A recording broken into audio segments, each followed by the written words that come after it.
This is the reading for day 61 of the year 2022, March the 2nd, 2022. I'm reading from the New Living Translation of the Chronological One-Year Reading Bible. Today's scripture is from the book of Numbers. Numbers chapter 11, starting at verse 1. Heading: The people complained to Moses. Soon the people began to complain about their hardship, and the Lord heard everything they said. Then the Lord's anger blazed against them, and he set a fire to rage among them. And he destroyed some of the people in the outskirts of the camp. Then the people screamed to Moses for help, and when he prayed to the Lord, the fire stopped. After that, the area was known as Taberah, which means a place of burning, because fire from the Lord had burned among them there. Then the foreign rabble who were traveling with the Israelites began to crave the good things of Egypt, and the people of Israel also began to complain. "Oh, for some meat!" they exclaimed. "We remember the fish we used to eat for free in Egypt, and we had all the cucumbers, melons, leeks, onions, and garlic that we wanted. But now our appetites are gone. All we ever see is this manna." The manna looked like small coriander seeds, and it was pale yellow like gum resin. The people would go out and gather it from the ground. They made flour by grinding it with hand mills or pounding it in mortars. Then they boiled it in a pot and made it into flat cakes. These cakes tasted like pastries baked with olive oil. The manna came down on the camp with the dew during the night. Moses heard all the family standing in the doorways of the tents whining, and the Lord became extremely angry. Moses was also very aggravated.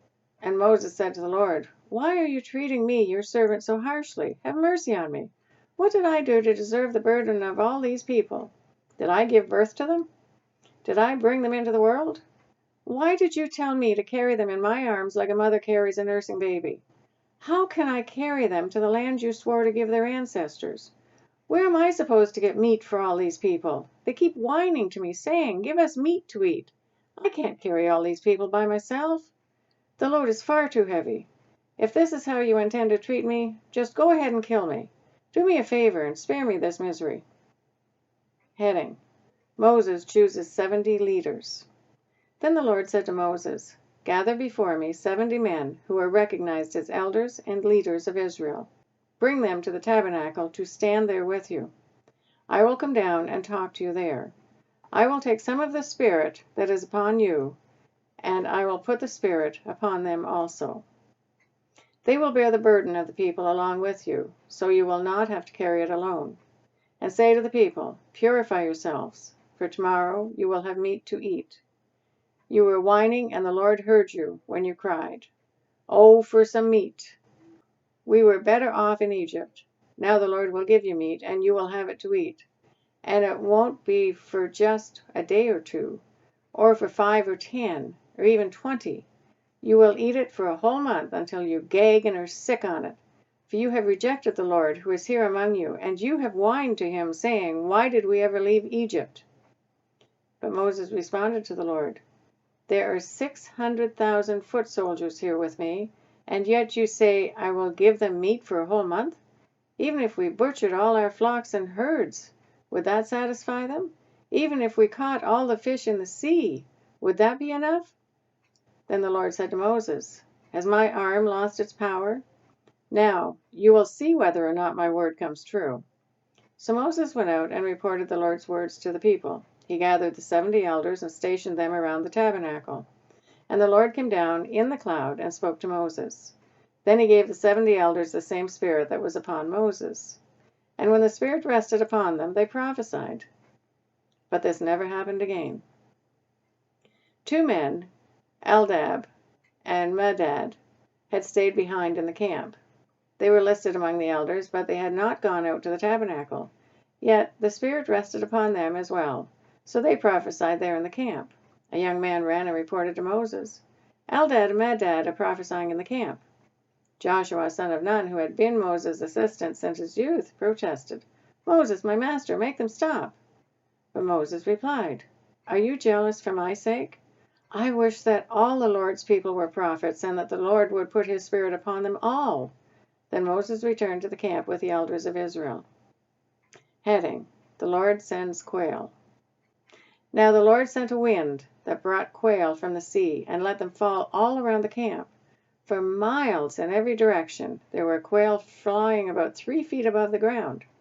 So the people went out and caught quail all that day and throughout the night, and all the next day too. No one gathered less than 50 bushels. They spread the quail all around the camp to dry. But while they were gorging themselves on the meat, while it was still in their mouths, the anger of the Lord blazed against the people, and he struck them with a severe plague. So that place was called Kibroth Hattaavah, which means graves of gluttony, because they buried the people who had craved meat from Egypt. From Kibroth Hattaavah, the Israelites traveled to Hazeroth, where they stayed for some time. Numbers chapter 12, starting at verse 1, heading, The Complaints of Miriam and Aaron. While they were at Hazeroth, Miriam and Aaron criticized Moses because he had married a Cushite woman. They said, Has the Lord spoken only through Moses? Hasn't he spoken through us too? But the Lord heard them. Now Moses was very humble, more humble than any other person on earth. So immediately the Lord called to Moses, Aaron, and Miriam, and said, Go out to the tabernacle, all 3 of you. So the 3 of them went to the tabernacle. Then the Lord descended in the pillar of cloud and stood at the entrance of the tabernacle. Aaron and Miriam he called, and they stepped forward. And the Lord said to them, Now, listen to what I say. If there were prophets among you, I, the Lord, would reveal myself in visions.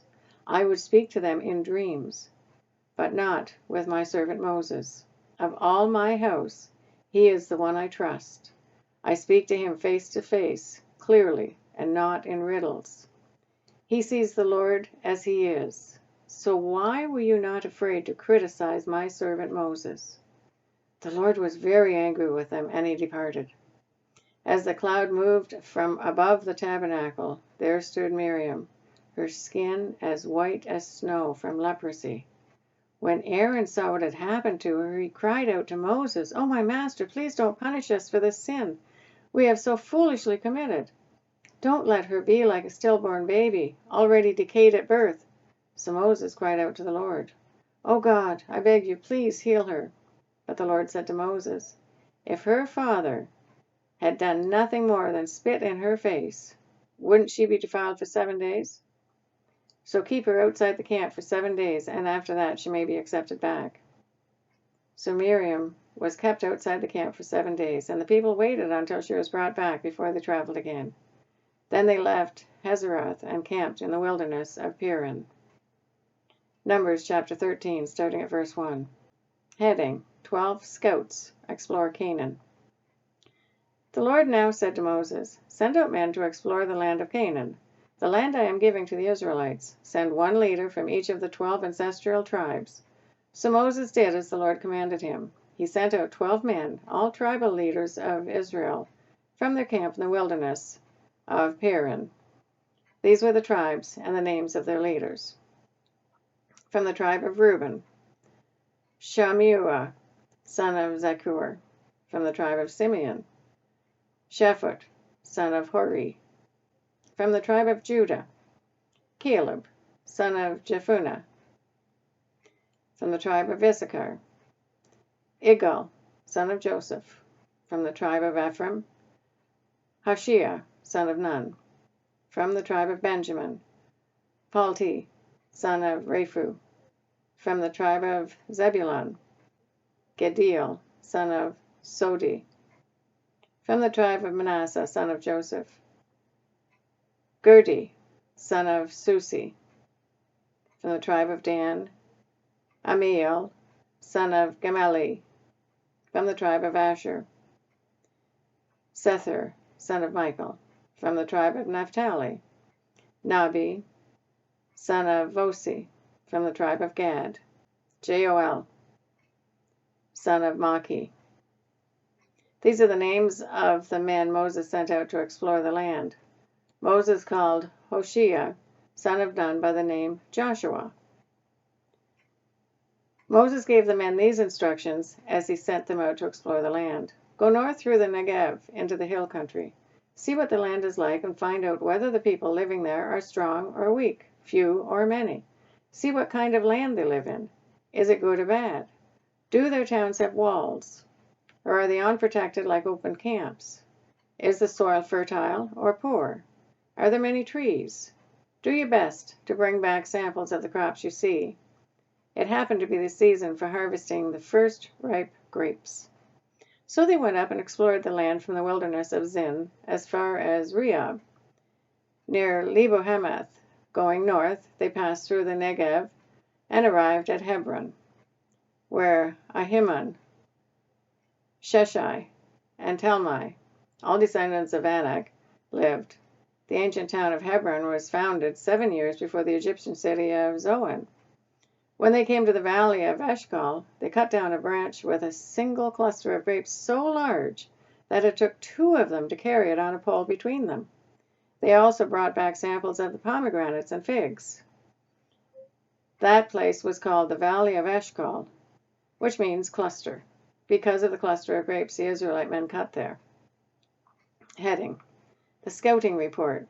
After exploring the land for 40 days, the men returned to Moses, Aaron, and the whole community of Israel at Kadesh, in the wilderness of Paran. They reported to the whole community what they had seen and showed them the fruit they had taken from the land. This was their report to Moses. We entered the land you sent us to explore, and it is indeed a bountiful country, a land flowing with milk and honey. Here is the kind of fruit it produces. But the people living there are powerful, and their towns are large and fortified. We even saw giants there, the descendants of Anak. The Amalekites live in the Negev, and the Hittites, Jebusites, and Amorites live in the hill country. The Canaanites live along the coast of the Mediterranean Sea and along the Jordan Valley. But Caleb tried to quiet the people as they stood before Moses. "Let's go at once and take the land," he said. "We can certainly conquer it." But the other men who had explored the land with him disagreed. "We can't go up against them. They're stronger than we are." So they spread this bad report about the land among the Israelites. "The land we traveled through and explored will devour anyone who goes to live there." All the people we saw were huge. We even saw giants there, the descendants of Anak. Next to them, we felt like grasshoppers. And that's what they thought, too. That is the reading for day 61 of the year 2022. God bless each and every one of you. And may God be with you until we meet again.